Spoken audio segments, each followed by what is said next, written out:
My ex ghosted me when I got pregnant at 16, now he thinks my stepson is his son and wants me to divorce my husband. I'm 32 now, and I had a baby boy when I was just 16.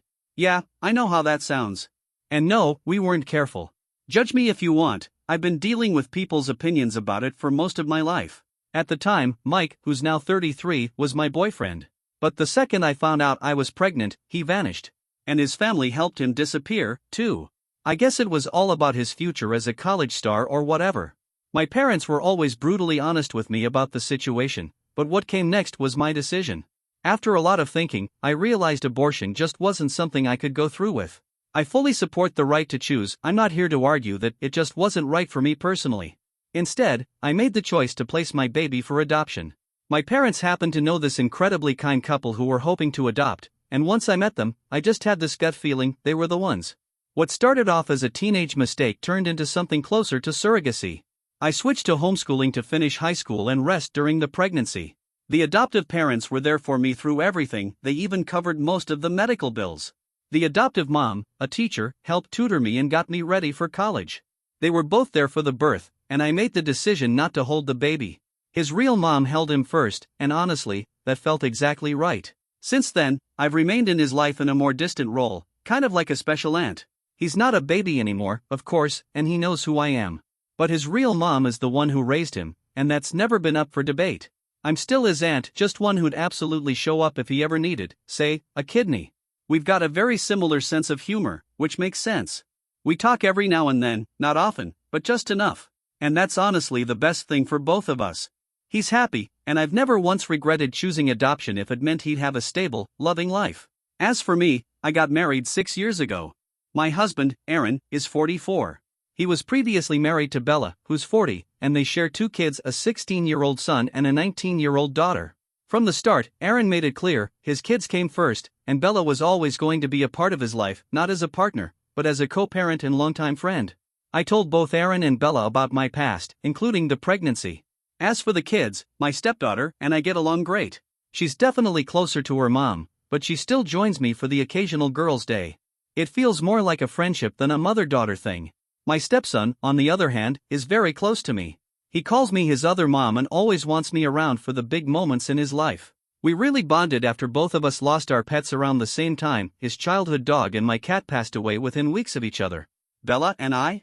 We were actually best friends for a while. I know a lot of people struggle to get along with their partner's ex, but we've always shown each other respect. I never tried to take her place. I'm fully aware that she and Aaron had a meaningful past long before I came along. I'm a stepmom, not a replacement. Her role in the kids' lives is hers, period. Now, the reason I'm giving all this background is because everything with Mike started back up when I took my stepson to a medical appointment. It wasn't a serious issue, but he did need anesthesia, and neither Aaron nor Bella could get the day off. They both tried, but their jobs are the kind where time off isn't exactly easy to arrange. So I took him by myself, just trying to be there for him. I didn't recognize Mike at first. He turned out to be one of the doctors. His first and last names are incredibly common, and it had been years since I'd seen him. Plus, my full attention was on supporting my stepson, everything else was background noise. After the appointment, my stepson was still groggy from the anesthesia. I was getting him settled in the car when Mike suddenly came up to me. He started talking about how he'd been thinking about me and our son for years, and how glad he was that the boy was okay. It honestly took me a minute to even process what he was saying. He kept rambling apologies, excuses, saying he wasn't ready to be a dad back then, blah, blah, blah. Eventually, I just let out a loud sigh and said, "This isn't my baby from back then. I gave that child up for adoption. This is my stepson. I'm his stepmother." My loopy stepson, half asleep in the back seat, mumbled something like "other mom," and I had to fight back a laugh. Mike looked completely stunned, which gave me the chance to explain the reality. I placed the baby for adoption, the child knows the full story, and I'm happily married now with 2 stepkids I love. I told him I had zero interest in having him in my life and made it crystal clear I wouldn't be giving him any information about the adoptive family. He's 16 years too late. That was that. I got in the car and took my stepson home so he could rest. But of course, it didn't end there. Mike ended up finding me on social media and started spinning this ridiculous sob story about how I robbed him of the chance to be a father. According to him, I threw away my own child just to raise someone else's kids, and now I'm basically the villain of his tale. Luckily, most of our old classmates weren't buying it. A bunch of them reminded him that he ghosted me, and even some of his old friends chimed in to say he used to brag about ditching me while I was pregnant, which, yeah, I hadn't known before. Some of his relatives reached out too, accusing me of robbing Mike of fatherhood and saying I was a bad Christian. Joke's on them, I'm Jewish. Even a few of my friends said I should have told Mike before giving the baby up. I personally don't think I was wrong, but hey, I figured I'd open it up to the internet masses to see what people think. For the record, the adoptive parents and my biological son do have a way to contact Mike's parents if they ever want to. That's their choice, not mine. I won't be the one giving Mike any information about them. I'm not gonna lie, I laughed right in his face. Maybe it came off harsh, maybe even a little cruel, but honestly, I had years of pain, shame, and judgment bottled up, and I wasn't about to hold it in for his comfort. I told him straight up that all I saw in him was a coward. A man who ran away instead of stepping up and making grown-up choices. He didn't disappear alone, either. He had mommy and daddy helping him run from the responsibility of a child he helped create. Any love I ever felt for him vanished the moment I gave birth, completely alone, without a trace of support from the one person who was supposed to be there. While he was off living his life, going to parties, having fun, and pretending like nothing happened, I was the one paying the price.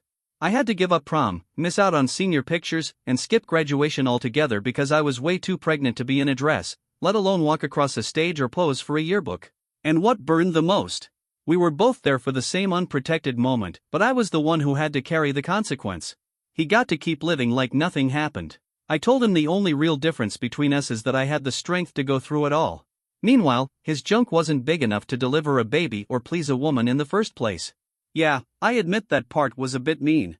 But you know what? I'm not sorry. Once I cooled down a little, I laid it out plainly. I told him I have a beautiful life now, a husband who adores me, 2 amazing stepkids who feel like my own, a best friend I deeply respect, and a nephew I cherish. That same boy he abandoned? He still sees me as his special aunt, and there's no bitterness in him toward me, only love. That says everything. I told Mike flat out, my life is full, it's joyful, and it's exactly the way I want it to be, because he's not a part of it. I have zero interest in living in whatever fantasy he's cooked up about us. And when the time comes, I can't wait to have a baby with my husband and add to the family we've built from trust and real love. I also told him, once and for all, to back off and leave our biological son alone. That boy made his choice, and if he ever wants contact, it'll be on his terms, not Mike's. And before we left, I made it very clear that I'd be filing a formal complaint with his hospital for harassing me. Thankfully, my husband had taken screenshots of all of Mike's social media nonsense, because by the time we got home, Mike had scrubbed everything from his pages. But the internet doesn't forget. A bunch of our old classmates had already reposted the screenshots and were roasting him for his little pity party. The silver lining in all this?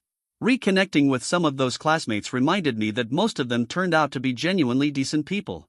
Looks like Mike is just one of the few still stuck in that high school big man on campus mindset. It's been about 3 days since then, and I haven't heard a peep from Mike. My husband? He got a serious ego boost hearing me stand up for myself, and honestly, he's been hilariously full of himself ever since, but in the best way.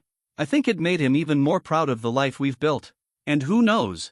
Maybe soon we'll have even more good news to share, because we're both genuinely excited at the idea of starting a new chapter and having a baby together.